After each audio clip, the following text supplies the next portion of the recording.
Ceci est un livre audio autogénéré par Google. Dédicace à Françoise D. Remerciements. En page de couverture, caricature du directeur de l'unité pédagogique d'architecture de Clermont-Ferrand, réalisée vers 1971 par Richard Arlan, architecte DPLG, alors étudiant en premier cycle, avec son aimable autorisation. L'auteur tient à exprimer sa plus grande gratitude à tous ceux qui l'ont aidé pour parvenir à réaliser ce témoignage. Anciens étudiants diplômés et enseignants de l'unité pédagogique d'architecture de Clermont-Ferrand, devenue depuis l'École nationale supérieure d'architecture de Clermont-Ferrand, et tout particulièrement à Dominique Troisville et Jean-Louis Coutarel, architectes enseignants, respectivement, anciens présidents du conseil d'administration de l'école et de sa commission de la pédagogie et de la recherche. Remerciements à Jean-Paul Vernet, ancien enseignant et président du CA de l'école, à Albert Audouard, ancien président du CA de l'école, président de l'Université Blaise Pascal de Clermont-Ferrand 2, 20 022 006, à Jean-Marc Massot, Rachid Kander, Loïs de Dinchin, Babou Bazier, Philippe Dujardin. Remerciements à l'Ordre des architectes Auvergne-Rhône-Alpes et aux anciens étudiants, connus et inconnus, qui m'ont permis d'illustrer mon propos. Remerciements à Madame Agnès Barbier, directrice de l'École nationale supérieure d'architecture de Clermont-Ferrand pour sa grande obligeance et sa visite du chantier de la nouvelle école à Sabourin, en mars 2015. Remerciements à Pierre Maillet, ingénieur général, ancien vice-président du Conseil général des ponts et chaussées au ministère de l'Équipement. Remerciements particuliers à Jean-Luc Fraisse,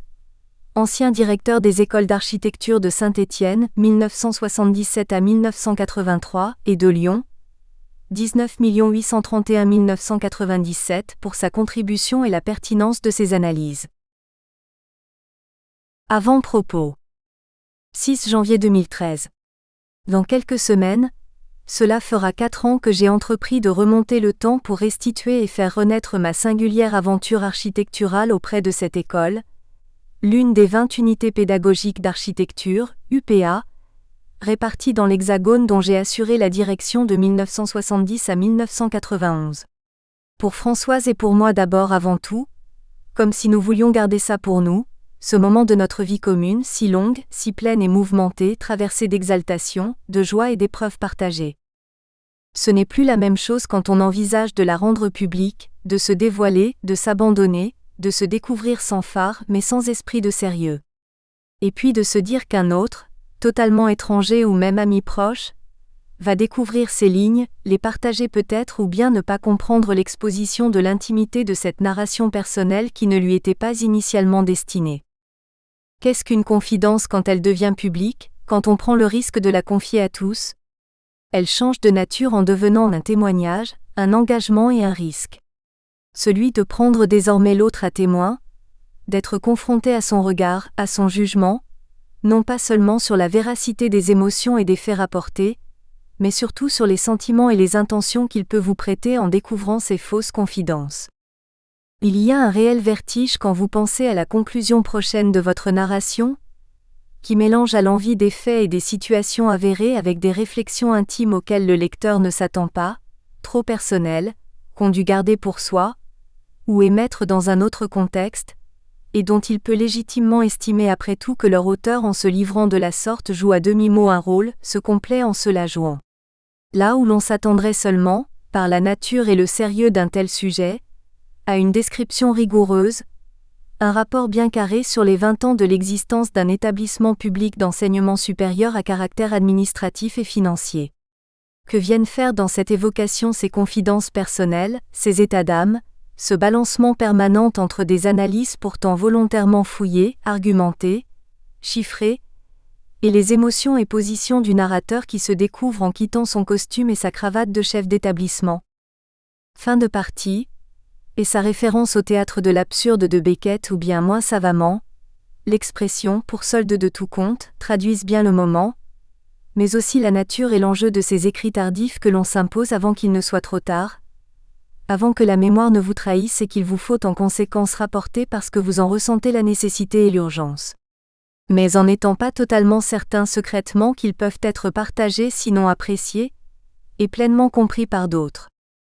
Comment comprendre cette rapide et profonde disparition de mon esprit et de ma vie, de ce qui fut pendant plus de 25 ans l'objet premier de toutes mes pensées, de toute mon énergie? Et comment expliquer ce qui, pendant des mois, à compter de janvier 2013, devint pour moi l'ardente obligation, malgré l'effort qu'elle exigeait, de faire revivre ce passé en faisant secrètement le pari que son évocation soit encore digne d'intérêt? D'où est venu ce souci de s'attacher au témoignage sur une époque révolue? Exigence personnelle, narcissique, de rappeler aux autres que l'on a eu en son temps une influence sur le cours des événements, que l'on a, à sa façon, marqué son passage et que l'on revendique sa part dans le déroulement des faits avec la crainte, tout de même, que cette évocation ne soit perçue que comme le besoin de se montrer, certains diront de se justifier, en magnifiant peut-être son rôle, en se mettant au centre de l'événement? Comment restituer en mettant de côté son ego, en veillant à ne pas se laisser aller à la détestable exhibition dont le désir sommeille en chacun de nous, en perdant le contrôle de sa plume? Prendre le risque de seulement paraître alors qu'il importe, après des décennies, de restituer fidèlement la réalité des faits, la pureté de ses émotions et de ses motivations du moment? L'accumulation des ans chez un narrateur lui confère-t-il nécessairement la sagesse et la retenue, sinon l'objectivité, dans ses témoignages et ses jugements d'aujourd'hui, ou bien plutôt n'est-elle pas la seule manifestation d'une nostalgie pour une époque intensément vécue, mais à jamais révolue? Force de l'écriture qui vous oblige à penser en couchant sur le papier vos réflexions et confidences les plus secrètes, sans phare, et qui parfois vous fait vous égarer en dépassant votre pensée et magnifier l'ordinaire quand elle ne vous trahit pas. Mais exercice salutaire, libérateur qui vous fait renaître et donner un sens à votre engagement personnel passé qu'il sera peut-être loisible de faire un jour partager. Le faut-il d'ailleurs tant on appréhende la réaction du lecteur, la sévérité de son jugement et plus encore son silence?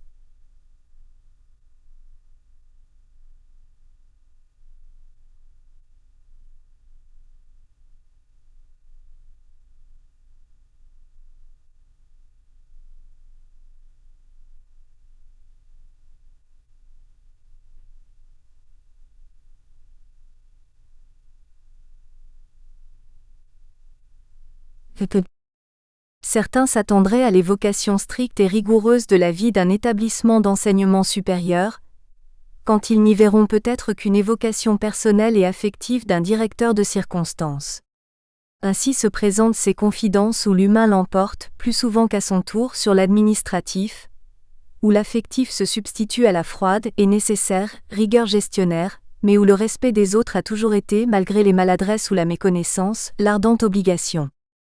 Exigence ou besoin, maintenant qu'il commence à se faire très tard, après de 80 ans, de compter une trajectoire personnelle, mais aussi collective par le grand nombre de personnalités croisées ou invitées, dont bon nombre d'entre elles ont aujourd'hui disparu. Tenter de traduire la réalité des faits, en dépassant l'émotion et l'habillage inconscient qui viennent naturellement embellir ou noircir l'évocation et travestir des événements par trop lointains. Mais on le sait,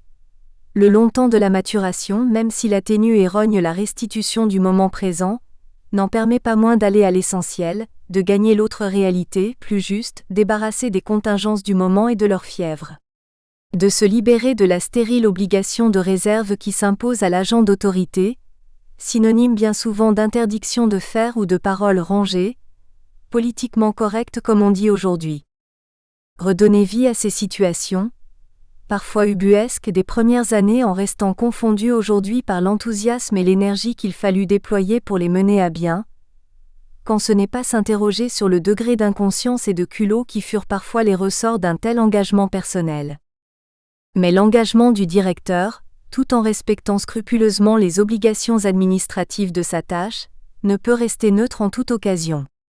Il devient parfois l'obligé de l'école qu'il a accepté de servir. Cette mission exigeante et entière n'est pas sans prise de risque pour le déroulement de sa carrière, et parfois pour sa propre santé. Alors, faisons les comptes pour soi en se libérant l'esprit, parfois avec volupté et gourmandise, en revivant par l'écriture ces moments privilégiés d'une existence où l'on a été tour à tour l'instigateur et le prisonnier obligé.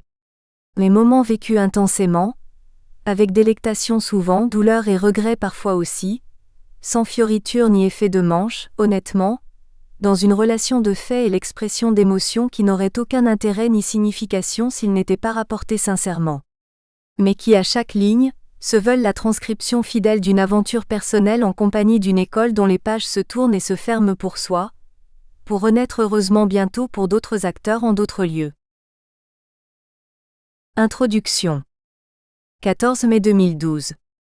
France 3 Auvergne-Clermont-Ferrand, l'école d'architecture en colère, manifestation des étudiants à la Direction régionale des affaires culturelles pour réclamer des moyens et de meilleures conditions d'enseigner. L'histoire balbutierait-elle ? Ou bien, est-ce dans la nature des choses de voir se reproduire périodiquement, cycliquement, des soubresauts et des exigences dans la vie chaotique de ces établissements dits culturels si particuliers, qui administrativement et pédagogiquement n'appartiennent qu'à eux-mêmes, à côté des autres établissements d'enseignement supérieur. J'ai l'ambition aujourd'hui de rapporter, avant que l'oubli ne s'installe, la petite tranche de vie de cette école d'architecture de Clermont-Ferrand,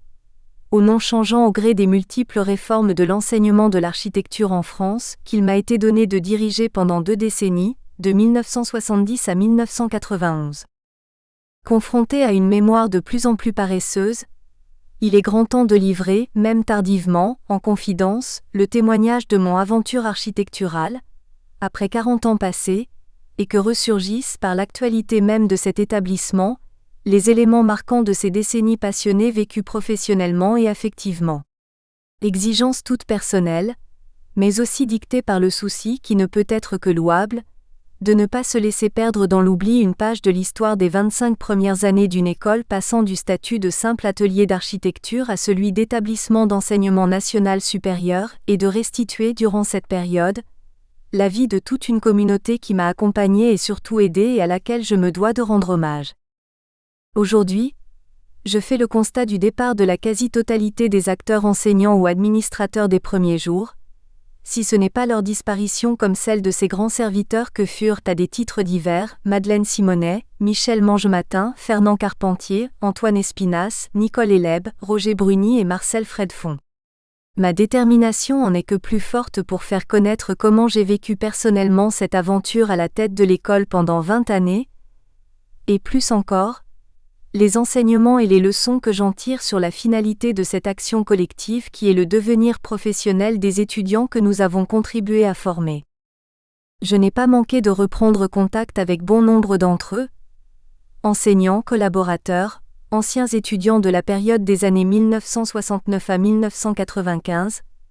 que j'ai connus en qualité de directeur ou d'enseignant pour solliciter leur libre témoignage pour m'aider à étayer ma propre réflexion dont je me fais aujourd'hui un devoir de mémoire de restituer et de porter à connaissance. J'ai l'ambition de rappeler comment cette école s'est construite à partir de 1968. Quels en ont été les artisans, et quels étaient l'état d'esprit et les motivations qui les animaient pour mettre en place de nouveaux enseignements et de nouvelles pratiques pédagogiques. Comment ont-ils œuvré collectivement pour disposer des moyens matériels et humains pour les dispenser, ex nihilo, afin de donner une réalité et une respectabilité à un établissement qui n'en disposait guère dans le panorama local des enseignements supérieurs, quand la responsabilité de le transformer m'en a été donnée. Mais ce n'est pas une restitution passéiste et nostalgique que je souhaite donner à ces confidences. C'est bien plutôt, au-delà de l'hommage que je compte rendre à tous ces acteurs, de tenter d'exprimer l'attention vigilante et bienveillante que je continue à porter à l'existence et à l'avenir d'un établissement qui reste cher à mes yeux, comme à ceux qui l'ont servi. Une aventure professionnelle belle et singulière, à laquelle apparemment rien ne m'y menait, dans laquelle le hasard et le libre arbitre furent toujours les moteurs qui déterminèrent mes décisions et accompagnèrent ces quelques grandes opportunités qui décident, après coup, de toute une vie. Celle qui se construit des aléas familiaux et de santé et des 1000 autres faits, anodins ou décisifs du moment, des rencontres, du hasard enfin. Et aventure personnelle et professionnelle dont le terme aventure, n'étant rien galvaudé et enjolivé pour qualifier le parcours singulier de ces jeunes directeurs, aux formations variées et atypiques, appelés à diriger les 20 unités pédagogiques d'architecture UPA françaises issues du démantèlement en 1968, de l'École nationale supérieure des beaux-arts de Paris, foyer principal de la contestation étudiante. Nommés sur des postes de contractuels par décret du président de la République, Ils eurent pour mission de mettre au travail ces nouveaux établissements d'enseignement supérieur et les sortir pour beaucoup, d'une situation à bien des égards totalement anarchique, ouverte à toutes les dérives, tant sur le plan pédagogique que sur celui du fonctionnement administratif. Peu importait à l'époque pour le ministère que ses directeurs soient ignorants des questions se rapportant à l'architecture, seul comptait leur aptitude à la gestion et à l'organisation, et leur ouverture aux problématiques pédagogiques. Mon exigence a été de parvenir à une évocation qui, bien plus que de s'attarder à relater une chronologie de faits d'ordre administratif, a eu pour ambition de faire revivre une trajectoire personnelle et humaine à un moment donné. Narration qui s'inscrit dans un contexte historique particulier, où s'invitent des personnalités et des situations souvent en décalage avec l'acteur-narrateur. J'ai été plongé, au risque souvent de me perdre dans un monde étranger parfois peu amène, voire hostile, quand il ne s'interrogeait pas sur la légitimité même de ma présence à ce poste de direction. Mais aussi milieu capable, en de multiples occasions, de m'accueillir et de m'accorder sa totale confiance dans l'accomplissement de mon engagement. Exigence enfin d'autant plus forte que depuis 1995, date de mon départ définitif de Clermont-Ferrand pour la Bretagne, jusqu'à la retraite en 2004, les questionnements portant sur l'aménagement des espaces et des territoires, tant en France qu'à l'étranger, continuèrent à faire partie de mon quotidien professionnel et affectif en qualité de parent de 2 étudiants, fils et belle-fille, diplômés de cette même école d'architecture. Leur parcours respectif illustre bien à mon sens la nécessaire ouverture des métiers que nous préconisions, dans la variété des enseignements dispensés. Aujourd'hui, parvenu au terme de mon évocation et satisfait d'avoir mené à bien ce que je considère pour une large part comme un devoir de mémoire en reconnaissance envers tous ceux qui m'ont accompagné, je reste encore circonspect sur la destination d'une telle évocation devenue, tour à tour, description froide, administrative, et aussi confidence intime où le directeur disparaît. Car pour qui écrit-on ? Peut-on honnêtement alléguer que l'on n'écrit que pour soi-même ou seulement pour son très proche entourage ? Tant parfois le propos devient par trop personnel. J'ai hésité souvent sur le degré d'ouverture à donner à ces lignes. Je m'interroge encore sur l'intérêt, sinon le bien fondé, de les rendre publiques tant elles débordent parfois du cadre professionnel, et me semble souvent ne répondre qu'à la seule attente des membres du cercle familial qui supporta tout au long d'une maturation incertaine, toutes les affres de sa réalisation. À mesure que la narration se construisait devint plus insistant, le sens d'une telle entreprise avec l'irruption de l'actualité de cette école que je redécouvrais par la presse régionale, les articles glanés sur Internet et les témoignages qui interféraient dans la restitution des situations passées. L'actualité s'imposa violemment dans ma réflexion, quand elle ne vint pas en prendre la direction.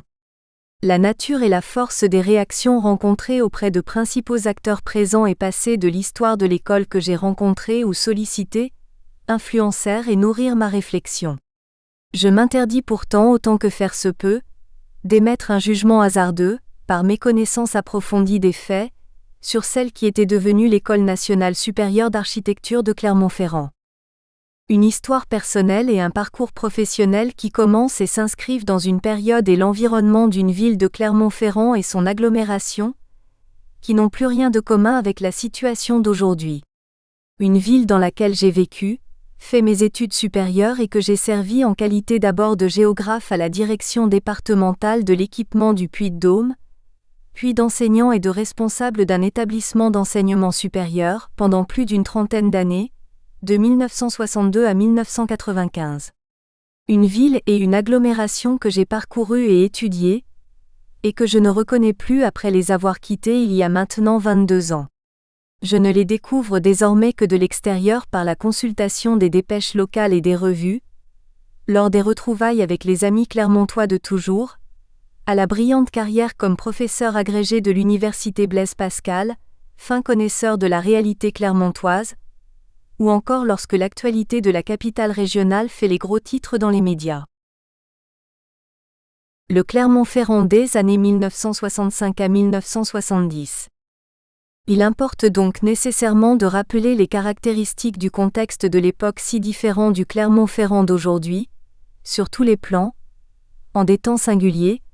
ou sortir de la période faste des Trente Glorieuses et de la période révolutionnaire des années 1968 et suivantes. Certains faits et rencontres y eurent des répercussions décisives dans mon histoire personnelle, et partant dans celle de cette jeune unité pédagogique d'architecture en construction que je découvrais. Époque bien lointaine pendant laquelle la France s'ennuie. 3 mai où l'espérance dans le changement et la croyance en de meilleures conditions de vie à venir étaient encore partagées par le plus grand nombre, portées par les slogans et les professions de foi les plus improbables et les plus utopiques. Tous font aujourd'hui sourire tristement en ces temps de marasme économique, où l'importance du chômage et le pessimisme ambiant le disputent à la crainte du lendemain devant la montée des intolérances et du racisme, du renforcement des inégalités sociales, la violence des extrémismes politiques et religieux de tous bords ainsi que les exigences économiques implacables de la mondialisation de l'économie. La grande agglomération de Clermont-Ferrand connaissait sur le plan démographique une très forte croissance de sa population résidente, conjuguée à un sévère dépeuplement de ses quartiers centraux, une augmentation importante du nombre des travailleurs d'origine étrangère, ibérique et maghrébine pour l'essentiel, recrutés massivement par l'entreprise Michelin. Sur le plan de l'habitat, les communes suburbaines étaient fortement frappées par une profonde mutation sous la pression d'une crise aiguë du logement responsable d'une véritable flambée immobilière dans les communes de la demi-couronne de Clermont allant de Blanza au nord à Le Sandre au sud. La situation engendrait un caractère discontinu de l'urbanisation alors que des îlots surpeuplés des quartiers centraux historiques de Clermont, véritables ghettos comme celui du Mazet, étaient mis en coupe réglée par les marchands de sommeil. C'était la période, comme partout en France, de l'avènement de la politique des grands ensembles sur le territoire clermontois et la création des zones à urbaniser en priorité, ZUP de la Plaine, de la Croix-de-Néra, avec la multiplication des logements sociaux,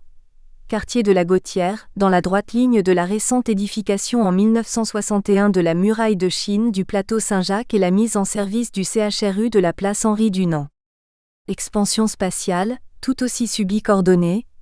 commandée par la nécessité et l'urgence d'une réponse impérative aux besoins de logement et à la vétusté du parc immobilier existant, venant rompre avec le développement prudent des décennies passées et de la gestion en bon père de famille, de l'estimable premier magistrat de la ville, Gabriel Montpied. Celui-ci, nous le verrons, jouera un rôle ponctuel, mais déterminant dans le début de mon aventure professionnelle au service de son école régionale d'architecture que la croissance rapide de ses effectifs ne manquait pas d'inquiéter. Temps bien révolu, même si on doit convenir du caractère tout à fait conjoncturel d'un emballement économique très largement tributaire du besoin en main-d'œuvre de la grande entreprise auvergnate, qui présidait par son omniprésence et son dynamisme, aux destinées de l'ensemble de la région clermontoise. On pouvait ainsi faire état d'une profonde transformation de la structure de l'emploi, avec le déclin des activités agricoles dans la grande périphérie clermontoise et, bien sûr, le renforcement de la croissance industrielle dominée par Michelin qui comptait 26 000 salariés fin 1969, jusqu'à 30 000 en 1979,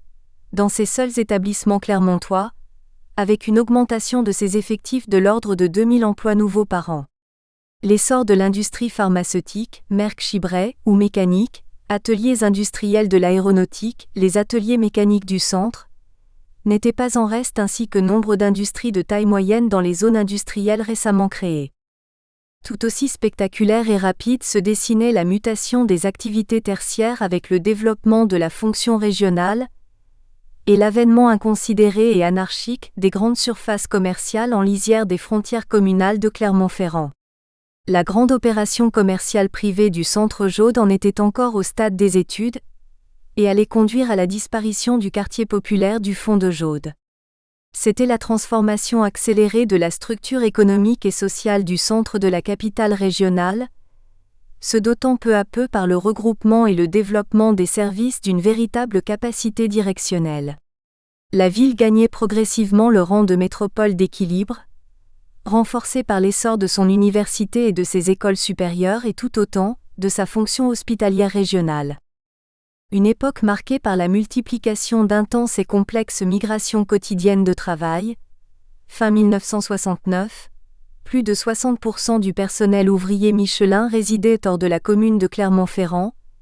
qui consacre la généralisation des moyens de transport individuels et de l'automobile avec le développement accéléré et la dispersion de l'habitat. Il n'y avait pas encore des transports en commun en site propre, TCSP, pour relier les grands pôles d'habitat de la ZUP de la Plaine ainsi que le campus universitaire des CESO qui se garnissait rapidement de ses étudiants.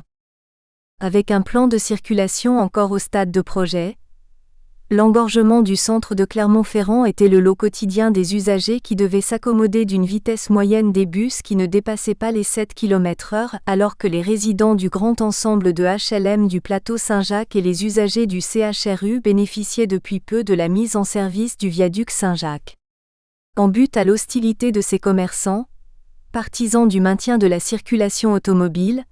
le centre historique de Clermont-Ferrand attendait toujours la création de zones piétonnières dont on mesure aujourd'hui toute l'importance tant sur le plan économique que sur celui du confort des usagers. Problème récurrent et toujours d'actualité dans le domaine de la liaison ferrée à grande vitesse, la capitale régionale restait désespérément enclavée, les autoroutes en étant encore au stade des études, l'ouverture du premier tronçon de la 71 datant de 1973. La relecture aujourd'hui des documents d'études réalisés en 1969 à 1970, préparatoires à l'élaboration du schéma directeur d'aménagement et d'urbanisme, SDAU, de l'agglomération clermontoise qui sera adopté en 1977, ne manque pas d'étonner par L'. Invraisemblance de ces projections démographiques et spatiales, traduction des espérances de croissance des responsables politiques et administratifs de la capitale régionale, qui devait immanquablement à leurs yeux porter la population totale de son aire d'influence à 540 000 habitants en l'an 2000. C'est dans un tel contexte que s'engage mon aventure personnelle clermontoise, au sortir de l'université locale en 1968, en pleine effervescence politique et sociale due à l'insurrection étudiante et les événements de mai 1968, à Clermont-Ferrand, comme partout en France. C'est le moment où les effets de la promulgation de 2 dispositions administratives majeures survenaient qui s'avérèrent, pour ma personne, les éléments déclencheurs de toute une vie professionnelle. Plus encore, ils comptèrent dans l'histoire de la toute jeune unité pédagogique d'architecture en lieu et place de l'école régionale d'architecture, héritière directe des événements à Clermont-Ferrand. En 1967, totalement accaparé par la rédaction finale d'un diplôme d'études supérieures de géographie après l'obtention d'une licence d'histoire et géographie, et dans le même temps mes premières démarches pour trouver un emploi, j'étais loin d'imaginer l'importance qu'allait prendre dans mon avenir proche et celui de l'école régionale d'architecture de Clermont-Ferrand, 2 décrets ministériels de 1967 et 1968. Les 2 textes réglementaires répondaient à des orientations politiques bien différentes. Le premier, pris le 30 mars 1967, était relatif à l'organisation et aux attributions des services régionaux et départementaux du ministère de l'Équipement. Il créait notamment les directions départementales de l'équipement, DDE, qui auront un rôle important dans la conduite des études d'urbanisme menant à l'élaboration des futurs documents de planification urbaine. Le second texte du 6 décembre 1968, pris par André Malraux, ministre d'État chargé des Affaires culturelles, portait organisation provisoire de l'enseignement de l'architecture. Il eut pour effet de créer les unités pédagogiques d'architecture, UPA, qui se substituaient aux écoles régionales d'architecture créées en 1903, à l'occasion d'une des premières réformes de l'enseignement de l'architecture. L'histoire, que je me propose d'écrire, montrera comment la conjonction fortuite de ces 2 importantes orientations politiques réglementaires aura comme effet singulier pour ma personne, de me porter pour 20 ans à la tête de la désormais unité pédagogique d'architecture de Clermont-Ferrand. Celle-ci, en gagnant son autonomie administrative, rompait définitivement avec la tutelle et les pratiques d'un autre âge de la défunte section architecture de l'École nationale supérieure des beaux-arts de Paris. Première partie. Où rien apparemment ne vous destine à un tel avenir. Ce qui est extraordinaire, quand on se remémore le parcours professionnel de chacun d'entre nous, c'est la part importante qu'ont pu jouer le hasard et les conséquences de la multiplicité des petits événements qui ont conduit, consciemment ou non, à la prise de décision qui vous engage irrémédiablement dans une voie que l'on n'aurait en aucune façon pu imaginer. Et qui pourtant, à la réflexion longtemps après, n'est pas exempte d'une certaine logique. Comment devient-on directeur à 30 ans d'une école d'architecture ? Établissement d'enseignement supérieur, certes, mais dont les études et le milieu professionnel où il semble conduire vous sont totalement étrangers, dans une ville où vous êtes parfaitement inconnu et à laquelle vous rattache le seul lien de l'université fréquentée. La capitale de l'Auvergne a toujours eu pour le Montluçonnais de souche que je suis l'attirance particulière de la grande ville, que l'on ambitionne de gagner un jour pour rompre avec la monotonie d'une petite cité provinciale et d'une existence familiale qui s'annonce déjà trop bien rangée, au retour d'un long service militaire de 2 ans en novembre 1962. Il est des épreuves dans la vie qui, loin de vous anéantir, vous donnent au contraire la force, l'ambition et la pugnacité pour vous sortir d'une destinée qui vous est immanquablement promise. Comment ne pas évoquer cette anecdote de l'entretien de ma mère avec le directeur du cours complémentaire de Montluçon, après l'obtention du BEPC, lui déconseillant que je poursuive mes études au lycée de la ville, au sortir d'une section de fin d'études, qui portait bien son nom, où les aléas de la vie et de la maladie m'avaient conduit. J'ai longtemps entretenu un vif ressentiment envers ce directeur d'avoir eu un comportement que je jugeais humiliant envers ma mère en l'interprétant comme un jugement de classe. C'était, il est vrai, à une époque et dans une ville profondément ouvrière où il n'allait pas de soi d'espérer sortir de sa condition sociale. Et après tout, pour sa défense, quelle chance avais-je de combler mon important retard en entamant à 18 ans un second cycle scolaire après un parcours si chaotique? Appelons cela de la fierté qui fait se révolter le fils adoptif d'un ouvrier spécialisé, d'origine polonaise. Naître en pleine déclaration de guerre, en septembre 1939, perdre son père à l'âge de 4 ans et connaître l'orphelinat épisodiquement pour remédier à la maigreur des ressources d'une mère couturière, veuve à 25 ans avec 2 enfants à charge, dans un Montluçon occupé par les Allemands, ne prédispose pas vraiment à envisager pour cet enfant une carrière de haut rang. Mais ce nouveau père de cœur et cette mère courage surent toujours lui donner l'affection et les moyens pour lui permettre d'échapper à une condition ouvrière annoncée. Montluçon à cette époque n'était pour la condition ouvrière, à certaines heures, qu'une noria impressionnante de vélos, qu'une forêt de hautes cheminées d'usines et ses bruits de métier dont les sirènes rythmaient la vie quotidienne. Sa chape de fumées épaisse et jaune était grande pourvoyeuse d'enfants tuberculeux pour le préventorium de Condazan-Feugnier, dans le Cantal, qui me prodigua ses soins durant tous les mois de ma 10e année. Comment ne pas souligner ici la malice toute personnelle de l'histoire qui verra l'établissement que je serai appelé à diriger trouver lui aussi, beaucoup plus tard, son salut en s'installant dans un ancien hôpital sanatorium. Scolarité chaotique qui vous mène en classe de 6e à l'âge de 13 ans quand d'autres passent le brevet, mais qui vous propulse hors de la filière cul-de-sac de fin d'études, du cours complémentaire Jean Jaurès de Montluçon. L'un de ces établissements d'enseignement à l'ancienne, moralisateur et exigeant, où le maître est tout autant le père, en moralité, que le pédagogue, qui se révèle parfois capable de vous dispenser un enseignement illuminé par l'innovation et par l'attention portée à l'élève. Peut-on parler sans rire de prémices à une carrière professionnelle où la géographie jouera un rôle déterminant? Quand je dois avouer à cette époque des années de lycée, mon intérêt plus que limité pour cette discipline telle qu'elle était enseignée en classe de terminale durant laquelle les cours de philosophie, dispensés par un professeur hors pair, suffisaient à mon bonheur? Bachelier dans la douleur fin 1959, l'armée ne me laissa pas le temps de fêter l'événement en supprimant mon sursis pour études.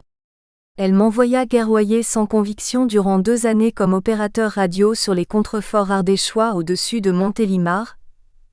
puis de l'autre côté de la Méditerranée, à Oran et Mostaganem, en pleine effervescence de l'indépendance algérienne et des soubresauts meurtriers de l'OAS. En novembre 1962, au retour à la vie civile,